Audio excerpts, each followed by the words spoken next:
Ողջույն։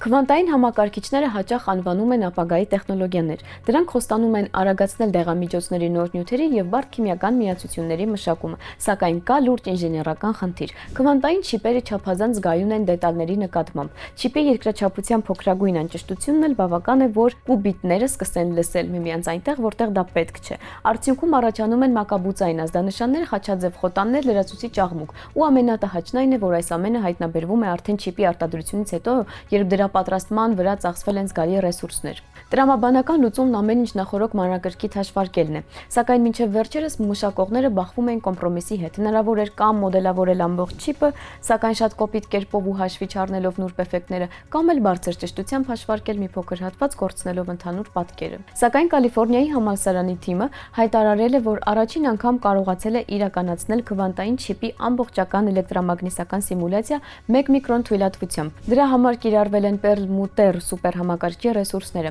Հաշվարկներում ներգրավել է Nvidia-ի 7168 գրաֆիկական պրոցեսոր, որոնք անընդհատ աշխատել են 1 օր շարունակ։ Չիպի մոդելը բաժանվել է 11 միլիարդ բջիջներից բաղկացած ցանցի։ 7 ժամվա ընթացքում համակարգը հաշվարկել է ավելի քան 1 միլիոն ժամանակային քայլ ու 1 օրում փորձարկել սխեմայի կոնֆիգուրացիայի 3 տարբերակ։ Ինքնին չիպը շատ փոքր է, մոտ 10 մմ,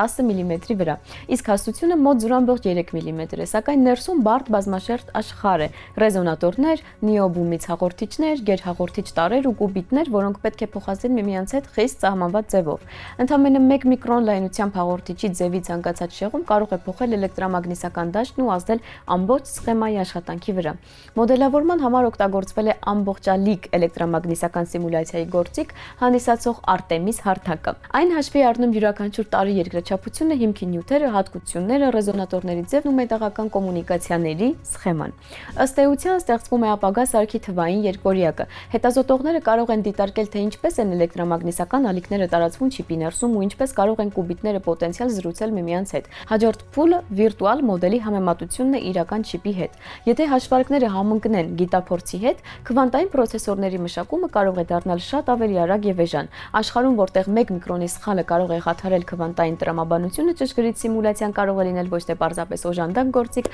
այլ քվանտային համակարգչի ստեղծման առանցքային փուլ։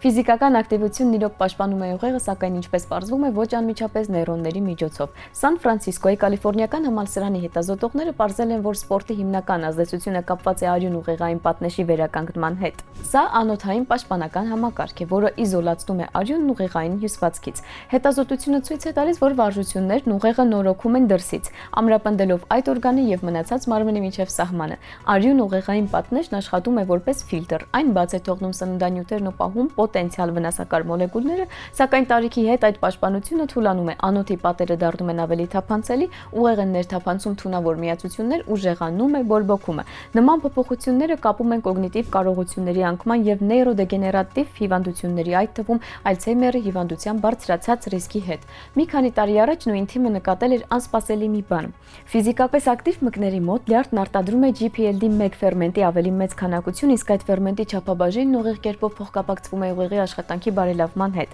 սակայն կար հակասություն։ Ֆերմենտն ինքը չափազանց խոշոր է արյուն ուղեղային պատնեշի միջոցով ուղեղ ներթափանցելու համար, հետևաբար այն լրիվ այլ կերպ է գործում։ Նոր հետազոտությունը տվել է այս հարցի պատասխանը։ Պարզվել է, որ տարիքի հետ անոթի պատերի բջիջների վրա կուտակվում է TNAP սպիտակուցը։ Դրա ավելցուկն ավելի ծակոտկեն է դարձնում արյուն ուղեղային պատնեշը։ GPLD1 ֆերմենտը շրջանառվելով արյան մեջ հեռացնում է TNAP սպիտակուցները բջիջների մակերեսից, ըստ էության կտրելով դրանք։ Արդյունքում թափանցելիությունը նվազում է, բորբոքումը մեղմանում, իսկ պաշտպանիչ գործառույթը վերականգնվում։ Ֆիզիկական ակտիվությունը լյարդում գործարկում է իրադարձությունների շղթան, իսկ վերջնական ազդեցությունը տեղի է ունենում ուղեղի անոթների մակարդակով։ Նեյրոնները շահում են ոչ թե անմիջականորեն ստիմուլացվելու շնորհիվ, այլ որովհետև միջավայրը նրանց շուրջ դառնում է ավելի կայուն եւ պաշտպանված։ Հետազոտողները ենթադրում են, որ ապագայում հնարավոր կլինի ստեղծել GPLD1-ի ազդեցությունը նմանակող դեղամիջոց։ Նման մոտեցումը պոտենցիալ թույլ կտա ամրապնդել արյուն ուղեղային պատնեշն անգամ այն մարդկանց մոտ, ովքեր առողջական վիճակի պատճառով ի վիճակի չեն ակտիվ սպորտով զբաղվել։